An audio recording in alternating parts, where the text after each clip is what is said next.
An 8-year-old boy is dead after police say he accidentally shot himself in the head outside a Lehigh gas station. What safety officials say we can do to keep kids safe. And we're seeing the movement of a cool front dropping temperatures, but also bringing a chance of some thunderstorms. How long do we keep that risk going? We'll talk about it in the forecast. A major donation of water to help the Great Salt Lake. Who's giving and why? Live from Utah's news leader, Fox 13 News Live at 5 starts now. Good evening, everyone. I'm Bob Evans. We begin with a very sad update to breaking news we brought you last night on Fox 13 News at 9. We have learned the 8-year-old boy from Lehigh who accidentally shot himself at a Maverick store there has died. This all too familiar incident was the third accidental shooting involving a Utah child in just 1 month. On August 2nd, a 3-year-old shot himself in the foot after police say a gun was left unattended in a home in Magna. The next happened on August 22nd when a 5-year-old boy died after accidentally shooting himself at a home in Santaquin. And now, last night's tragedy. Fox 13 News reporter Jenna Bree spoke to gun safety advocates who are urging gun owners to be responsible. They're just devastating. You don't want any child or anybody for that matter to have an accident like that. And it's tragic.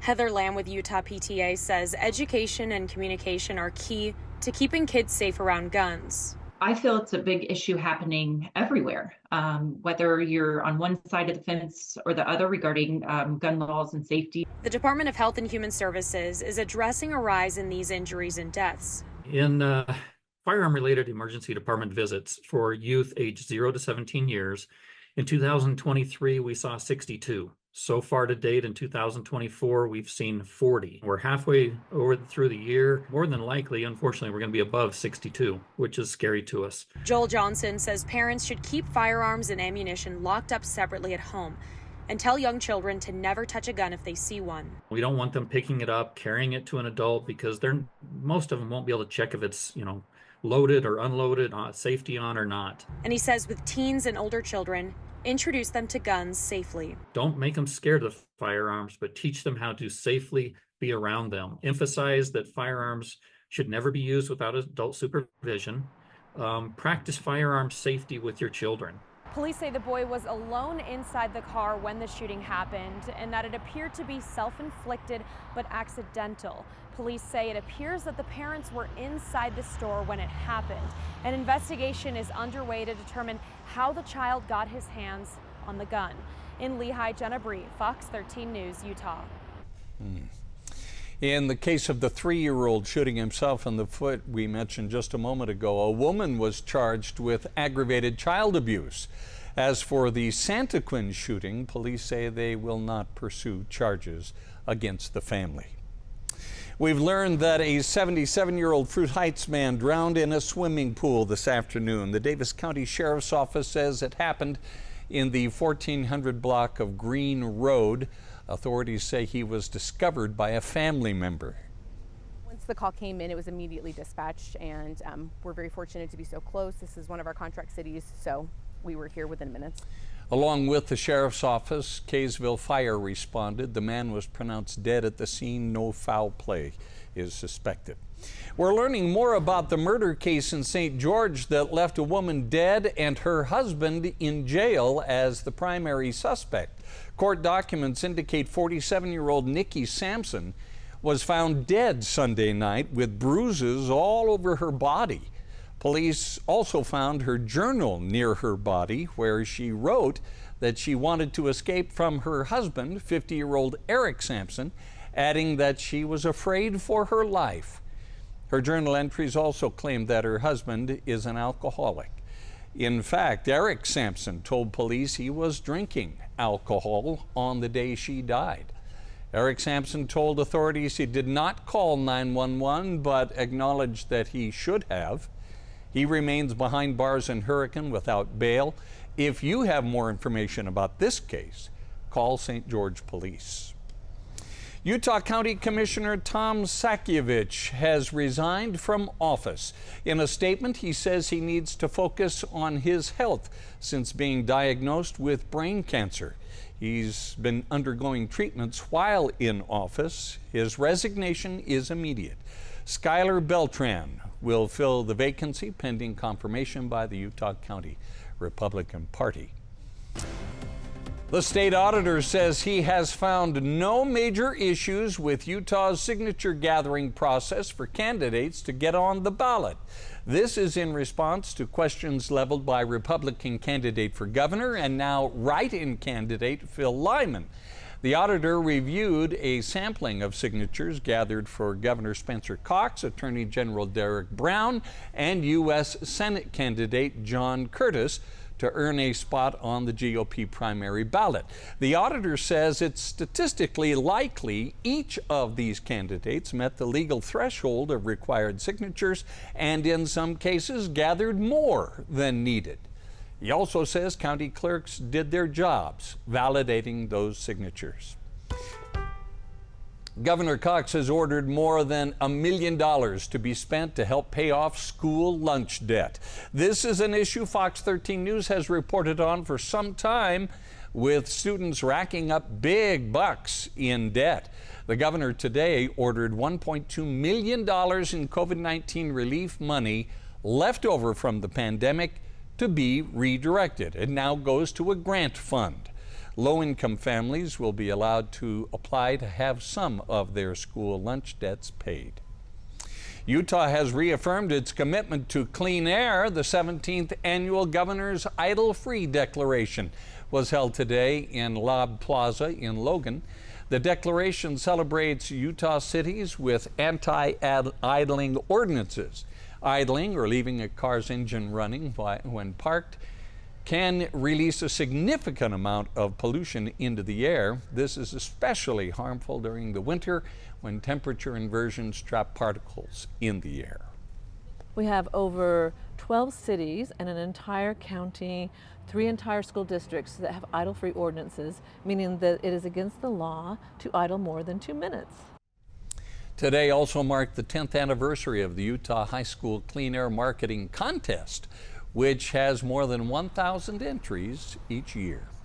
Let's take a live look from our Oquirrh Mountain camera overlooking the Tooele area where storms are moving in, and you can see the rain coming down out of that ominous looking cloud. I'll tell you what, Breck, we could hear the thunder. We could feel the change in the air here at the station on the west side of the airport. Yeah, I can still hear some rain on the ceiling right now. A line coming through where previously we showed you that view from the Oquirrh Mountain camera just a few minutes ago, where those thunderstorms now spilling over to the Salt Lake Valley and positioning across the east side. As you can see, Natural History Museum camera from the University of Utah towards downtown Salt Lake City. That's where we're finding the rain falling, and falling fast and hard, where it's posing a problem for your commute here moving through the afternoon into the evening. Here's a look along I-215 East Belt route. This is making your move kind of in Holiday area, the 33rd South exit. You can see that rain really coming down. You've got some standing water on some of the freeways along I-15, I-215, I-80 as well. You can see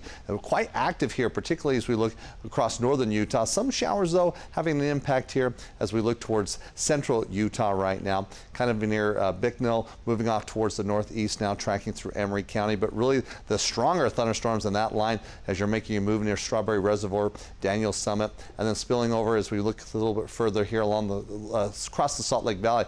Really impressive line of thunderstorms, as you can see, tracking in downtown Salt Lake City, moving along I-80 near Summit Park. We've had some heavy rain, so that's going to be a problem as you're traveling up along I-80, either going east or westbound, as those showers, again, heavy, can find some standing water, and that's going to be making its move over towards along I-80 near Colville here over the next half hour or so. We've got a line of thunderstorms marking through that's pushed through Morgan County, now tracking over towards Evanston, and we still have some moisture out that will keep active weather going. In addition, with these thunderstorms, we're finding some strong gusty winds in preparation as the front is making its move here, providing for that instability, and we'll keep the chance of showers going here as we move through the evening, particularly the central and southern end of the Wasatch Front. Do we see these thunderstorms sticking around, though, for the rest of the week? We'll check on that coming up in just a few minutes. All right, thanks, Brett. Coming up, most teens have cell phones, but as they start this new school year, thousands of students won't have access to them during class. We'll take a look at the growing push to do this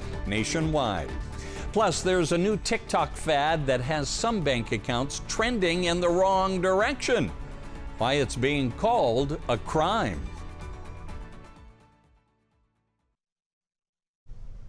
Students at Pleasant Grove High School are now prohibited from using their cell phones during class. They're just the latest of many schools in Utah increasing measures to keep cell phones out of students' hands so they can stay focused at school. Turns out this is a trend that is making waves across the country. Scripps News national correspondent Addie Guajardo takes a closer look. This school year, tens of thousands of students will need to disconnect from their cell phones while in the classroom. The move comes as states and school districts move to tackle cell phone distractions while in class. Before students shuffle into class this year, tens of thousands will need to silence their phones and place them out of sight. We all know that people love to keep their cell phones with them, but we believe that over time, as we remain consistent with the expectation around Yonder pouches, that everyone will begin to buy in. High school students at Cincinnati Public Schools are now required to lock up their phones in Yonder pouches. These are commonly used at concerts. Kids that's on their cell phones a lot, they're getting lower grades. Kids that's not on their cell phones a lot, they're getting higher grades, A's and B's. So we want to make sure every student have an opportunity to be successful. A study by Common Sense found 97% of students use their phones for a median of 43 minutes during school hours. The top apps they're tapping include social media platforms, YouTube, and gaming apps. In a move to curb cell phone usage, some states are taking it a step further. According to Ballotpedia, Florida, Indiana, Louisiana, and South Carolina banned cell phones in classrooms. Several other states and school districts have passed phone usage policies. It's an issue sparking debates in schools. I don't need another state mandate saying you've got to do all of these things when it may not fit my district. According to the Pew Research Center, 82% of K-12 teachers in the U.S. say their school or district has a cell phone policy. Addie Guajardo, Scripps News, Phoenix, Arizona. Ex-owner Elon Musk violated his own company policies after posting an AI-generated photo of Vice President Kamala Harris. Musk tweeted this image saying, quote, Kamala vows to be a communist dictator on day one. Can you believe she wears this outfit? End of quote. His tweet appears to be a response to a tweet from Vice President Harris yesterday where she warned that former President Trump would be a dictator on day one. Musk's image of Harris is doctored. She has never worn that outfit that you see her in here, and it violates X policy that forbids manipulated or out-of-context media that may deceive people. Former New York Governor Andrew Cuomo reportedly will testify before Congress next week about the thousands of deaths that occurred in the state's nursing homes during the COVID-19 pandemic. A House committee plans to question him about a March 2020 order that required nursing homes to accept COVID patients from hospitals. The virus spread rapidly through those facilities, resulting in more than 15,000 deaths. Cuomo has blamed the Trump administration for giving states inaccurate guidance on the threat to nursing home residents. Simone Biles is seemingly saying farewell to an iconic skill that has cemented her status as one of the most decorated gymnasts of all time. Biles shared a photo of herself sitting on a vault surrounded by flowers, holding a funeral for the skill. She captioned the post, "Rest in peace, Yurchenko double pike," with a heart emoji. The Yurchenko double pike is the world's hardest vault, and Biles was the first woman to complete it in a major international competition. I don't believe I've ever seen something like that before, where you hold a funeral for the Yurchenko double pike or any other move. Well, she's done it enough. She can. If anyone can put that to rest, she can. She has left a mark on gymnastics. Yeah, that again, impressive Olympics for her. Incredible. Yeah. Incredible. Putting to rest what we want to do is these thunderstorms posing a problem here this afternoon, where with these thunderstorms, they've been producing some heavy rain concerns for the afternoon commute. Concerns if you've got kids trying to get their baseball or football or soccer practice in here for tonight. I'm getting texts from the coaches saying, hey, are we going to have this? And I said, I'll just wait a few minutes. We have a window here, but the fields are going to be wet, as the roads are wet right now. Particularly as we look here along across northern Utah, I-15, I-215, and I-80. Here's a UDOT traffic camera as you're making your move up near Summit Park. You're seeing the rain falling and coming down quite hard as we're seeing that standing water. So be careful out there as we're tracking through Tooele, Salt Lake, Utah, even portions of Davis County. Even making a move through Morgan County, we've been seeing those thunderstorms really quite active here. As you can see, Park City, I-80 here through the Salt Lake Valley. It's tracking towards the northeast, so starting to see the impact on the east bench of Bountiful, and then that will move off towards the northeast. Once again, you've seen the rain in Morgan. You're going to get hit with this next line of thunderstorms, and it is impressive there as this will continue to make its move here northeast. So Colville in its sights, where, boy, hopefully you're not at Echo Reservoir. You want to be off the lake right now here throughout most reservoirs at the Wasatch Back and pushing further northward, where looking north, once you get past Ogden, things are fairly quiet. Here's a view, though, right now looking off towards Tooele County, west along I-80, still a line of thunderstorms there. Temperatures, though, with these thunderstorms, quite strong with the winds, still holding on to the 80s, though. Salt Lake City through Ogden, currently 81 degrees in Provo. Now, we're going to see a cool front moving in here for tonight through early tomorrow morning. So the flow changes out of the north. That will usher in some smoke. So we'll be pushing away the moisture, but then we're bringing the smoke to replace it. So chances of rain, don't see much here as we first initially look in southern Utah. St. George, though, through the weekend, we do see a chance of maybe seeing a few isolated showers. Northern Utah, once we get past tonight, we're good to go, at least through the work week. We start to introduce also for the weekend, maybe a threat of a few isolated showers or even a thunderstorm. The focus turns, though, eastward for tomorrow. You can see by tomorrow morning into the early afternoon hours, it's the Uinta Basin down through Green River, even portions of Evanston, southwest Wyoming. But it's the front right now providing with the moisture in place that instability as this will continue on. This is going to be a slow moving front. It does track you through in the overnight hours, and we'll see a drop in temperatures. But we've got those chances of some scattered rain showers. I mentioned seeing a window between 6 and 8 o'clock here throughout most of the Wasatch Front, where we get hit again once we get to about 7:38, and then overnight Salt Lake through Utah County, and then even further southward into the Wasatch Back. We'll keep the showers going. It looks like between 3 and 4 a.m. we might see some brief showers. Ogden tracking over towards, it looks like, Rich County, and then we're clearing out. Tomorrow morning we're waking up with some sunshine, but then we start seeing the smoke pushing in. Tonight, though, it's the chance of rain and some thunderstorms. Overnight temperatures dipping down into the low 60s. With that front, though, that northwest flow, temperatures do drop, getting slightly below average for tomorrow. It's low to mid 90s here along the Wasatch Front. So getting a break from the heat.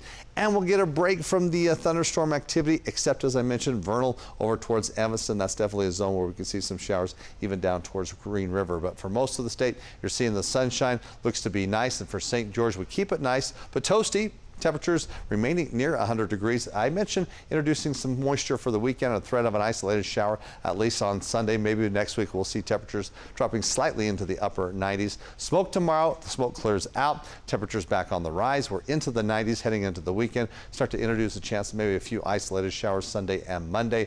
We'll be looking at temperatures, though, getting back to above average. And hopefully the smoke doesn't stick around too long, but it might spill over into Thursday. But again, we get a break from the heat, at least for the next couple of days. We'll be back right after the break.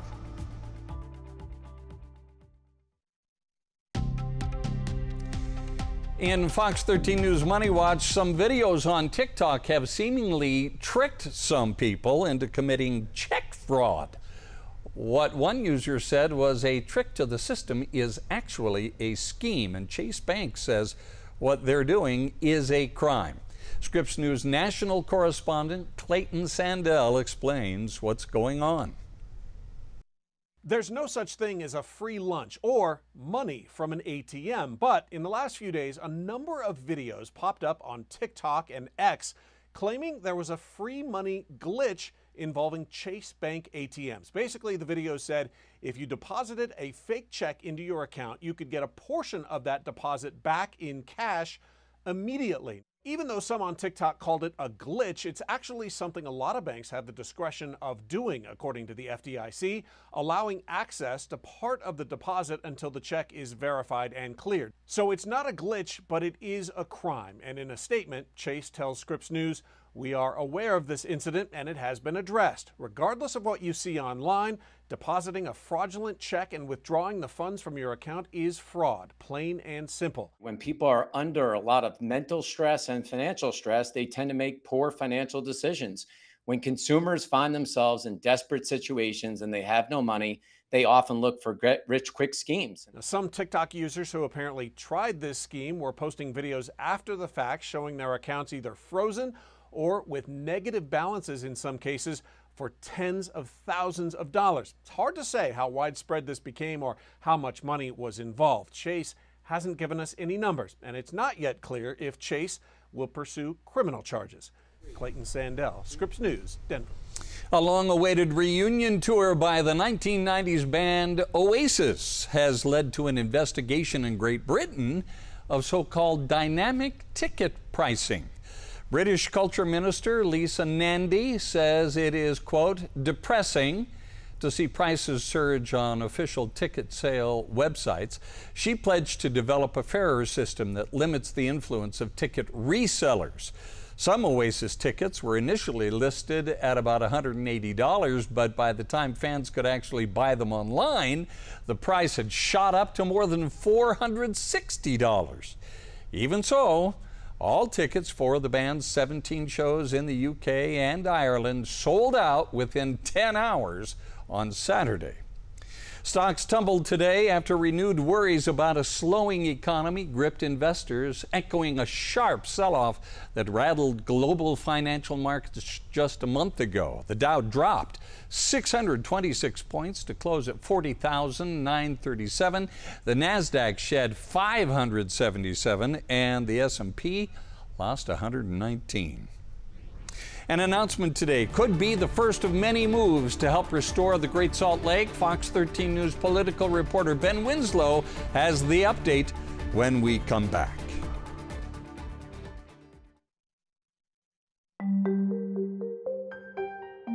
Make this really historic and landmark agreement. A major donation of water to the Great Salt Lake. This is a very important moment in time. I'm Ben Winslow at Farmington Bay. The donation to the lake is being praised by both political leaders and community groups. The CEO of Compass Minerals signed an agreement with Utah's Division of Forestry, Fire and State Lands. Compass is donating 200,000 acre-feet of water to the Great Salt Lake. We'll continue to work with the state to do what's right for our business and right for the state, just in perpetuity. To give you an idea how much water we're talking about, it's roughly 65 billion gallons. This is bigger than 4 or 5 reservoirs combined. Compass is a major mineral extraction company on the Great Salt Lake. It's also been the subject of disputes on Utah's Capitol Hill, as political leaders have worked to save the lake, which dropped to a historic low as a result of water diversion, drought, and impacts from a changing climate. And this 200,000 acre-foot donation is huge, but I think more importantly that might be getting glossed over is what happens when the lake levels get down to levels that we've seen over the last couple of years. The Utah State Legislature reworked mineral extraction laws to protect the lake. When lake levels are healthy, companies like Compass can take more. If the lake level is low, below a certain point, where we start getting concerned about the health of the lake, salinity and its impact on brine shrimp and the ecosystem, we will stop withdrawing from the lake until the lake recovers. The bill gives an opportunity for people to come together and enter into voluntary agreements. If they don't, then the state will come in and set what those agreements are. And so we're hopeful that other companies look at the lead that Compass set forward and come into place. But if not, we will move forward with the mandated cuts to the water consumption on the Great Salt Lake. We have to. Compass voluntarily entered into an agreement with the state and made the donation of water on its own. It's also giving 65,000 acres of land to the state to help protect the lake. Governor Spencer Cox says this will make a difference. What will happen now is the lake during the summer won't go down as far, which means that now we're banking. So the next year when water comes in, we get even more, and that's how we start stacking, and that's going to make a difference long term. Are you in negotiations with other companies currently? There are currently discussions happening with other companies, yes. Environmental groups say it's a huge win for the Great Salt Lake. It really illustrates and puts an exclamation point on the fact that we need every diverse interest out there working together to try to come up with solutions to preserve Great Salt Lake. The Great Salt Lake has risen about 6 feet from its historic low in 2022 thanks to a pair of great winters, but it's still several feet below what's considered the start of a healthy ecological range. At Farmington Bay, Ben Winslow, Fox 13 News, Utah. As you saw in Ben's report there, even environmental groups are impressed with the size of the water donation by Compass Minerals. The group Friends of Great Salt Lake says the donation is, quote, impressive because it's the equivalent of what the state originally wanted for the Bear River Pipeline project. That's a lot of water for the Wasatch Front. The project has never gotten off the ground lately because of the crisis facing the Great Salt Lake. Just into the Fox 13 newsroom, a woman is now in the hospital after being hit while riding a bike in Logan. City officials say it happened at about 2:30 when a 20-year-old woman was riding a bike on the sidewalk eastbound on 1400 North. She collided with a vehicle exiting a nearby parking lot. The cyclist was pinned under the car for a short time.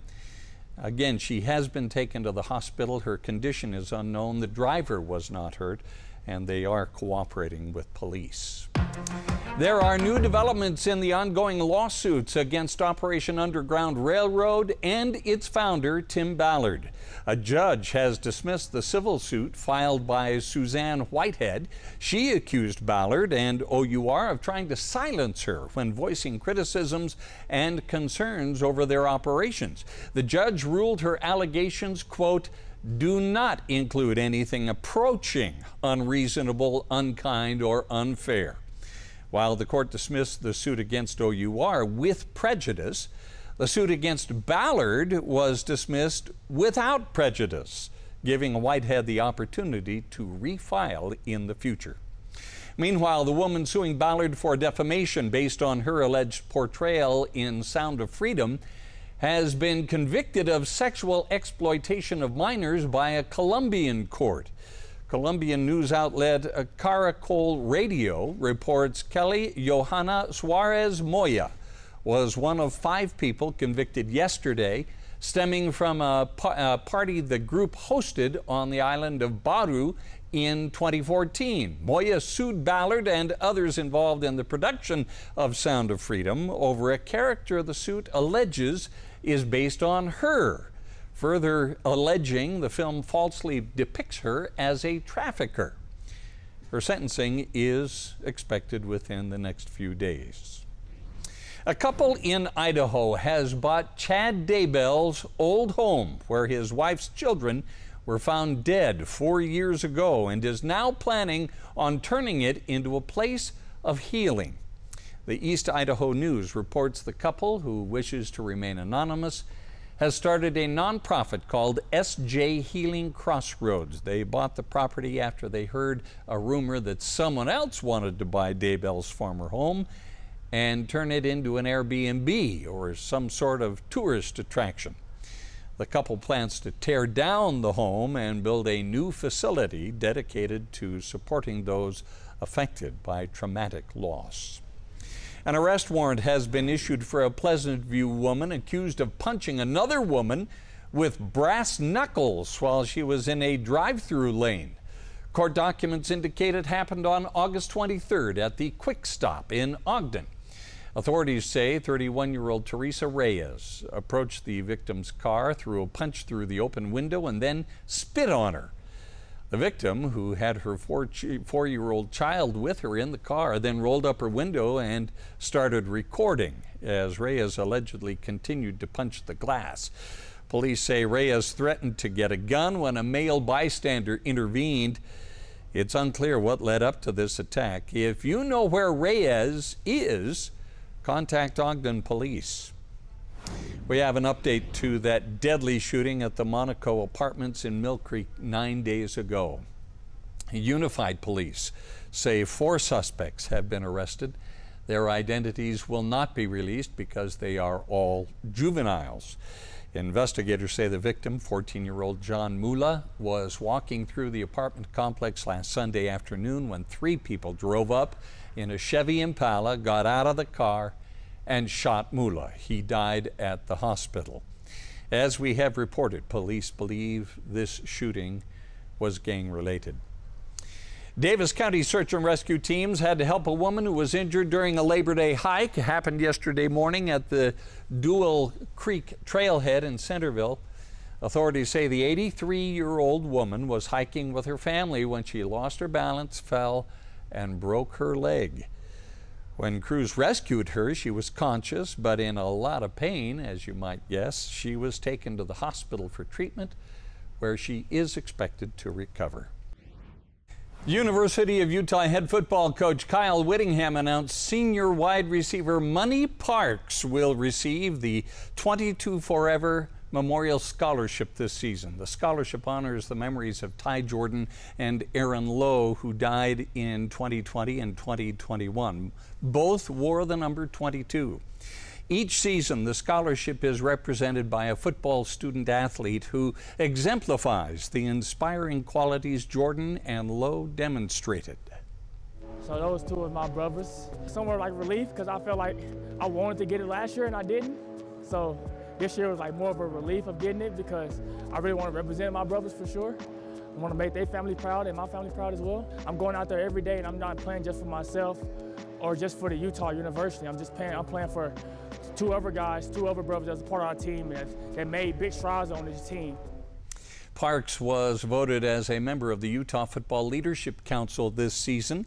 He graduated with his degree in communication this past spring. He has played in 40 career games with 18 starts for the Utes. A silver alert remains in effect in St. George for 61-year-old Elliot Hill.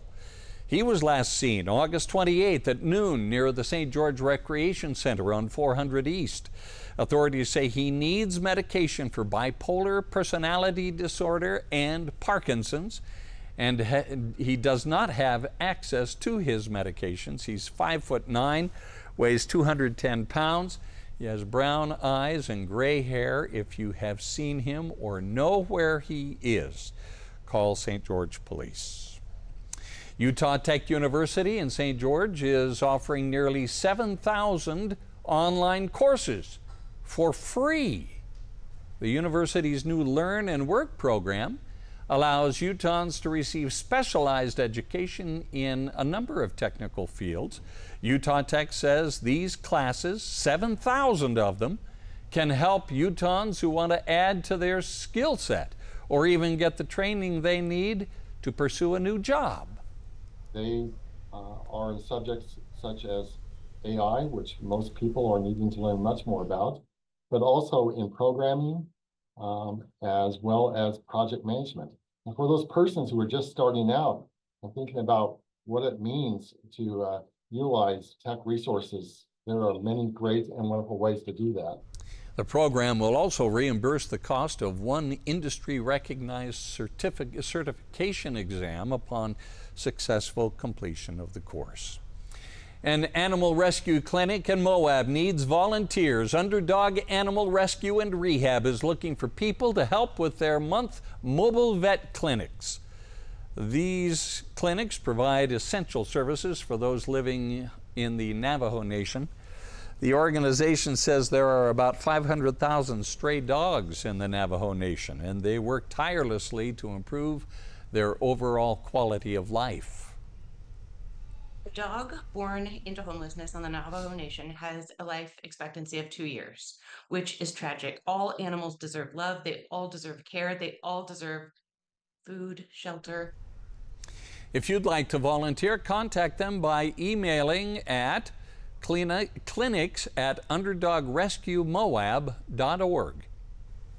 Utah's honor flight took off early this morning from the Provo airport, and the veterans spent today in Washington, D.C. visiting the various war memorials, the nation's Capitol grounds, and meeting Utah's congressional representatives. 72 veterans are on this flight, made up of mostly those who served in Vietnam, but there are some Korean War and World War II veterans with them as well. This unforgettable whirlwind trip of a lifetime is completely free to the veterans, many of whom never were honored when they returned from war. This is a big welcome home planned for tomorrow night at the Provo airport, where their chartered flight arrives. If you can be there to welcome them home, they would love to have you. Did you know there's a beautiful place in Park City where people of all ages can learn and grow? I'll take you to it coming up. Well, Mother Nature has been watering our lawns and gardens here once again this afternoon with these thunderstorms, but how long do they stick around? I'll answer that after the break. And coming up in sports, we'll hear from the newest member of the Utah Hockey Club and why he's excited to be with this team. And what a comeback for Cam Rising and Brent Keithy after missing all of last season. They were great together in week 1. We'll hear what Cam Rising is expecting in week 2. The flowers are flourishing and there's hummingbirds buzzing around. It's just a really beautiful place to be. I'm Fox 13 News reporter Darian DeBrule at a place in Park City where everyone can learn and grow. No matter your age, there's something therapeutic about playing in dirt. I grew up on my grandfather's farm in North Dakota, and it just makes me feel like, you know, my family's here. Annie Price started gardening at Summit Community Gardens 3 years ago. In that time, she's grown from 1 plot to 4. I like to grow food that's expensive for people to get, but also would be popular. She donates a lot of what she grows to the Summit Community Gardens and Eats Food Pharmacy, a program aimed at helping tackle food insecurity in the Park City area. Especially here, food is expensive.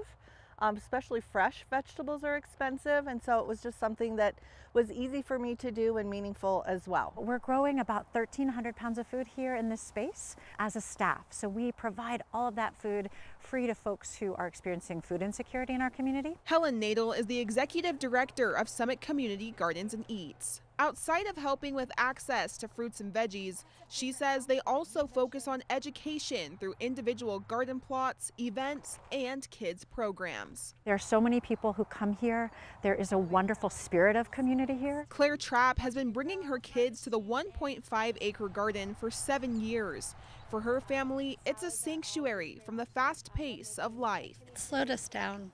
It slowed me down. Like, you can't rush it. It only goes as fast as it goes. Soon the season will come to an end, but the garden's mission doesn't stop when the frost comes. To get to experience this place is, it's really special to see all the food, all the flowers that, you know, the abundance that nature can bring forth. If you want to learn more about gardening or any of the other events they host in this beautiful garden, you can go to summitcommunitygardens.org. In Park City, Darian DeBrule, Fox 13 News, Utah.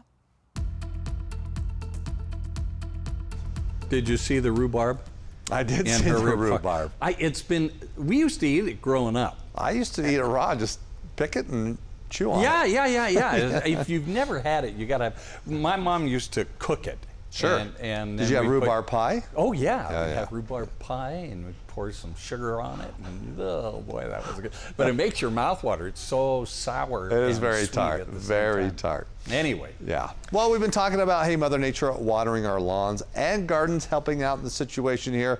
Sometimes a little too much too quick is what we're seeing in some areas with these thunderstorms. A view from Deer Valley looking across Jordanelle Reservoir. I said don't be on Jordanelle or on Echo Reservoir right now. These thunderstorms are really making a mark, bringing in the lightning, gusty winds, heavy rain, and that rain has been problemsome here as we move through the afternoon, coming down hard, particularly as we look right now along I-80. This is near Kimball Junction as the rain continues to fall, moving eastward across I-80 Colville on your way towards Evanston, but it's been pushing away from the Wasatch Front, so seeing some big improvements here where we're not seeing much concern.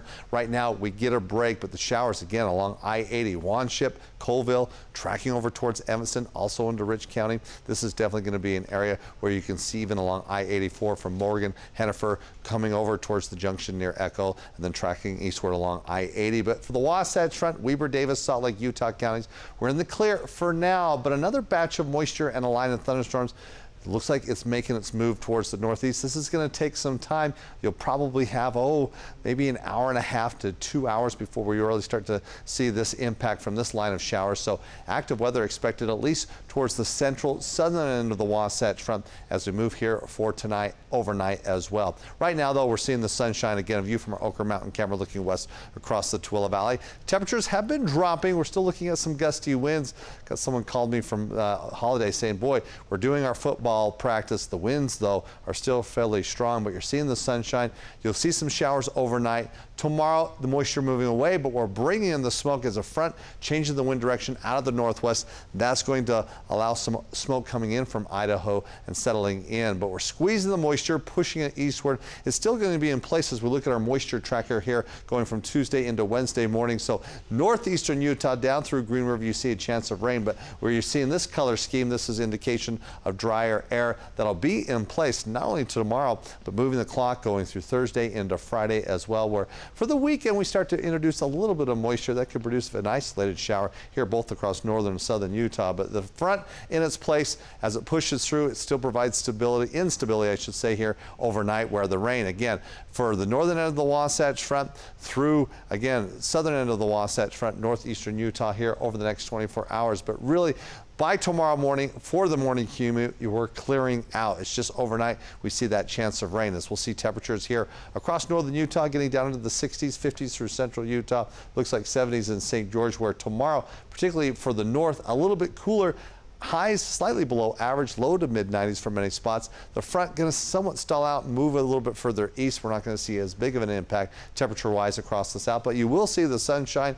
Might see some winds just a bit. Again, with that front moving in, we could look at some stronger southwest winds as we go across eastern Utah. St. George, a little breezy tomorrow, but then it's going to be sunny and dry and clear all the way up through Sunday. Looks to be a little bit cooler as we do see a small risk of an isolated shower on Sunday. Now for northern Utah, again, the smoky lines there. Thursday it's mostly sunny, still keeping the 80s, back into the 90s and staying in the 90s thereafter. Sunday, Monday, a threat of an isolated shower or a thunderstorm. So still hanging on to some summer heat, some summer afternoon showers, at least Sunday and Monday. But we're also bringing the smoke, at least for one day. Hopefully we'll start to see some improvements on Thursday and Friday. Utah's ranked 11th in the country going into Saturday's home game against Baylor, moving up one spot in the AP Top 25 and 2 spots in the coaches poll after a 49-0 win over Southern Utah. We can expect to see more of the Cam Rising Brant Kuithe connection after the two made their triumphant return to college football last week. Kuithe set a Big 12 record, becoming the first tight end to catch 3 touchdown passes in a half. And quarterback Cam Rising looking forward to a bigger challenge against the Bears. Excited. Love seeing Brant score like that. Not something you ever really truly dream of, making a guy score 3 touchdowns, but he manhandled about 4 guys on one play and just made it happen himself. So phenomenal player. I love throwing him the ball and just watching him go. And yeah, like you said, it's definitely going to be a better opponent this week. So we're going to have to come a little bit better and just make sure we're doing everything at a high level. You can watch the Utes and Bears play this Saturday right here on Fox 13. Kickoff set for 1:30. After beating Southern Illinois in their opener, BYU will face a tougher challenge at SMU on Friday night. The Cougars' offense looked good in Week 1, led by quarterback Jake Retzlaff, who feels like they'll take a big step forward in Week 2. We all came out Week 1, and I think we did a really good job not having those first game mistakes, the formation penalties or the play clock stuff or the substitution stuff. Like, we did a really good job. I think we might have only had one of those, and that was just because of miscommunication, and it wasn't because of a late sub or not letting a guy get set or something like that. And so the guys looked really prepared game 1, and so we're just going to take another jump to Week 2. The Utah Hockey Club signed former Stanley Cup champion Robert Bertuzzo last week. The Canadian heads west after appearing in 27 games for the St. Louis Blues and New York Islanders last year. Bertuzzo spoke to the local media for the first time today, and he says he's looking forward to being part of something special in Utah. Playing in the NHL is fun and cool and all, but I think being a part of something has always been something I've been passionate about. We had in St. Louis and small time in Long Island where you just want to be a part of building something, and that's what they got here.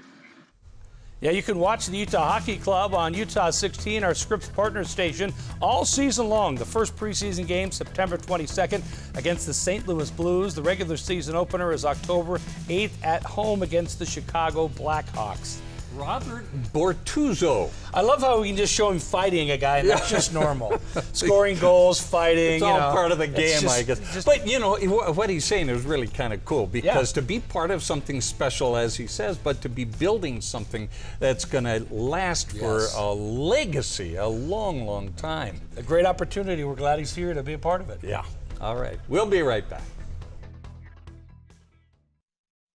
Clock just said 55555. There you go. How do you like that? And the numbers right here say 8487.